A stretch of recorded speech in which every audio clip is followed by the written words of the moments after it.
before we do, we've got another check of the weather from Mr. Roker. Al, it is such a pretty morning, isn't it? Perfect fall morning.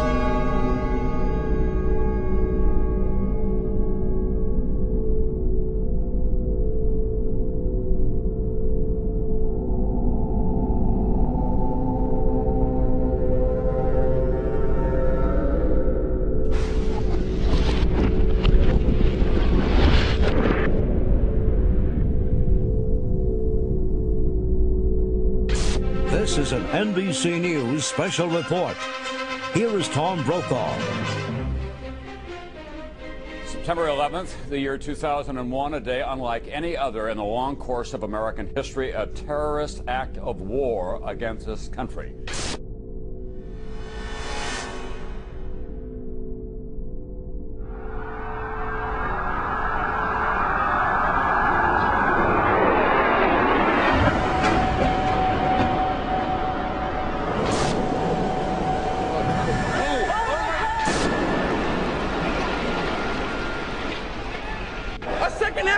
Your life is going to change, but more important, your son's life is going to change forever.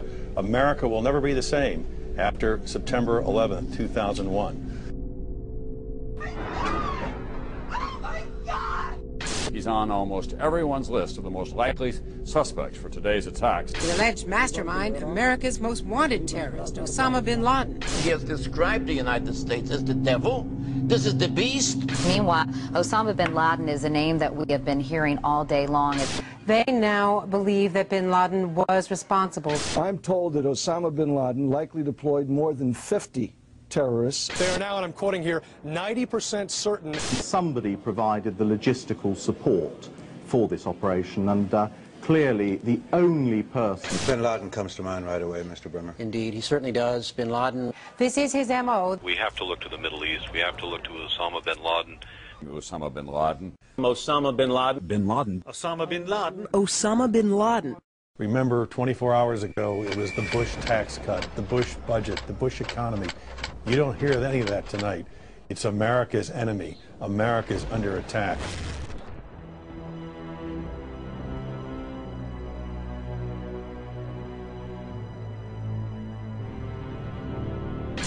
Within hours of the attacks on the Trade Center, there seemed to be one suspect. Billionaire terrorist Osama bin Laden and his band of ragtag extremists Al-Qaeda were to blame. They successfully struck the #1 military power in the world in an unprecedented fashion. America would never be the same.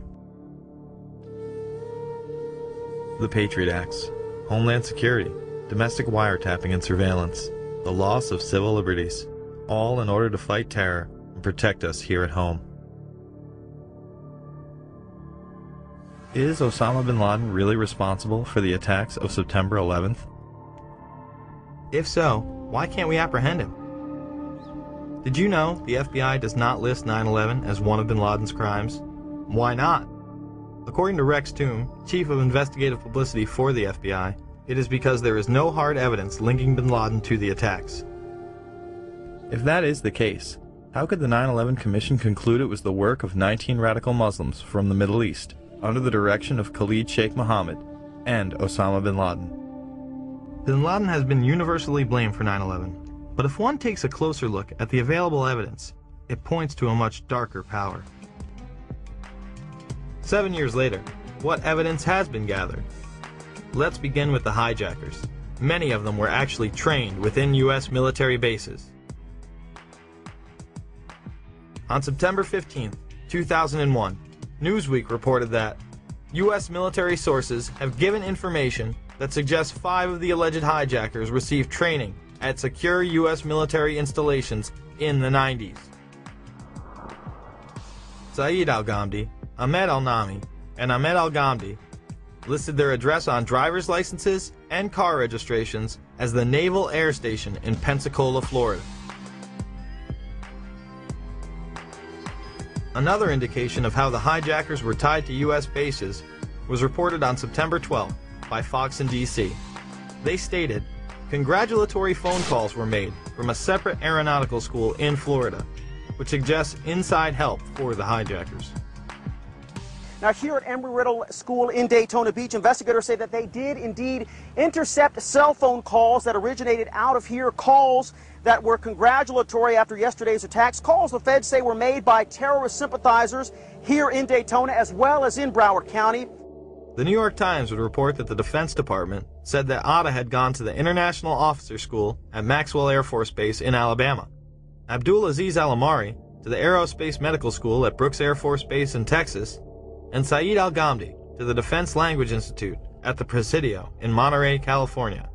The Vice Chancellor for Student Affairs at the Defense Language Institute, where Al-Ghamdi trained, went public and said, "Bush knew of the impending attacks on America. He did nothing to warn the American people because he needed this war on terrorism. He was quickly disciplined and threatened with court-martial." Even when neighbors called the CIA on hijacker Walid al-Shiari, nothing was done. Now, you might think that some of the neighbors would be shocked to find out that a suspected terrorist lived right down the street from them, but at least one woman we spoke with was not surprised at all. Diane Albritton was so concerned about what was happening inside the home at 502 Orange Street, she called the CIA. Why was she suspicious? The odd coming and going, the different rental cars, the odd-looking people that came and went. At that time, she says, the agency was not interested. How could it be that the CIA wasn't interested in this woman's story?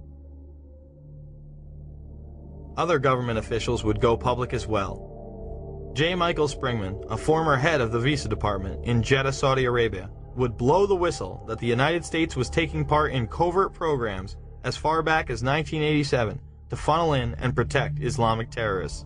Well, it began in Jeddah when I was repeatedly told to issue visas to unqualified applicants. This went on for quite some time during most of my tour there.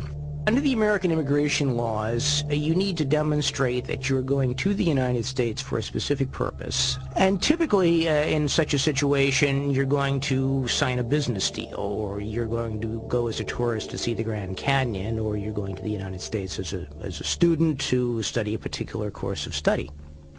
And these were people that had no job in one instance. He was a Sudanese who was unemployed in Saudi Arabia and a refugee from the Sudan. But he got a visa for national security purposes after it was taken out of my hands by the chief of the consular section. At basis, though, I really think that these were more CIA assets, people that were recruited, like all of the folks I've been issuing visas to a couple of years previously. And these people were tools to be done for a job. Well, the visas issued to the hijackers in Jeddah came about as a result of it being a CIA consulate. It was the 5th largest visa issuing post in the Middle East. It was pretty much a closed system, and they simply brought them through there, knowing that they would be protected by the agency, that people would get their visas, or if they didn't get the visas, they could be made to be given visas. Once I got back to the United States and was out of the Foreign Service, I ran across a couple of people with ties to the American government that told me another story, that the CIA was recruiting fighters for the Afghan war against the then Soviets, and that their asset, Osama bin Laden, was working with them. In the early 1980s, bin Laden worked with operatives from U.S. intelligence, the Pakistani military, and Arab states. They ran a wide-ranging covert network that recruited and financed Muslim fighters to battle the Soviet army. It is now known that Osama bin Laden was a CIA asset under the codename Tim Osman. Bin Laden would use this handle when he would visit the States. The relationship between bin Laden and the CIA was essentially he was one of their assets, one of the people they could turn to for help if they had questions. If they wanted somebody recruited, if they wanted somebody sent somewhere, if they wanted information, if they wanted something done, they went to bin Laden. Bin Laden isn't wanted by the FBI, and he was on a CIA payroll? Is he the brutal Islamic terrorist we have been led to believe, or a mere frontman? My question was, is it not true that the United States government paid $300 million to the bin Laden family for the construction of the military camps? At that point, then the person who was testifying had no choice but to admit, yes, that the money had gone to the bin Laden family for the construction of those military training facilities in Afghanistan. However, he added